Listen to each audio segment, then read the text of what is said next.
Selamat sore Tribuners, kembali lagi dalam Tribun Jogja Update bersama saya Noristera.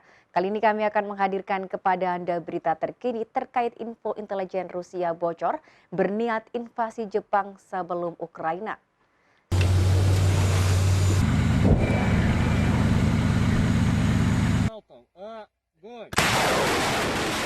Sebuah laporan intelijen Rusia yang bocor mengungkapkan Moskow ternyata berniat menginvasi Jepang sebelum akhirnya menyerang Ukraina. Laporan itu berasal dari surat elektronik Badan Keamanan Federal Rusia atau FSB. Di surat bertanggal 17 Maret itu, Rusia telah mempersiapkan invasi ke Jepang pada musim panas 2021. Surat tersebut dikirim oleh agen yang dijuluki Wind of Change kepada Vladimir Osechkin, seorang aktivis hak asasi manusia yang menjalankan situs anti korupsi gulagu.net dan kini diasingkan di Perancis. Agen FSB itu kerap menuliskan secara reguler ke Osechkin, mengungkapkan kemarahan dan ketidakpuasan di atas perang yang dimulai di Ukraina pada 24 Februari. Igor Susko, Direktur Eksekutif Kelompok Peneliti Wind of Change, organisasi non-profit yang berbasis di Washington, telah menerjemahkan korespondensi itu dari Rusia ke Inggris sejak 4 Maret lalu. Ia pun membagikan surat elektronik yang diterimanya itu kepada Newsweek termasuk laporan singkat 17 Maret.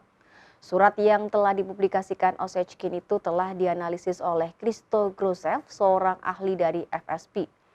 Ia mengatakan dirinya telah memperlihatkan surat tersebut ke dua kontaknya di FSB yang tak ragu bahwa surat itu ditulis oleh koleganya. Pada surat yang dikirimkan Osechkin, agen tersebut mengungkapkan Rusia sangat serius bersiap melakukan konflik militer dengan Jepang pada Agustus 2021.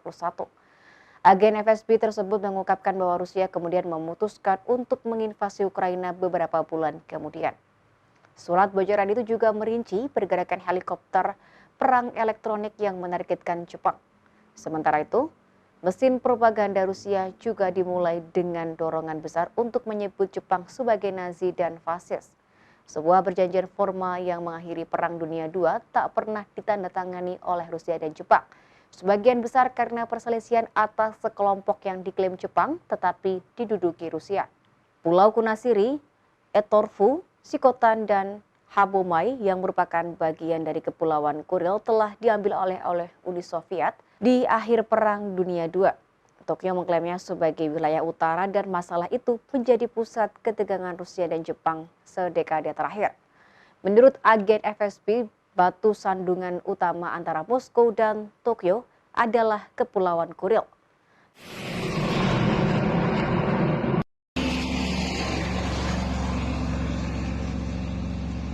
Demikian berita terkini terkait info intelijen Rusia bocor berniat invasi Jepang sebelum Ukraina. Ikuti terus berita-berita terkini hanya di Tribun Jogja Update. Saya Noristera dan segenap kru yang bertugas pamit undur diri. Terima kasih, selamat sore dan sampai jumpa.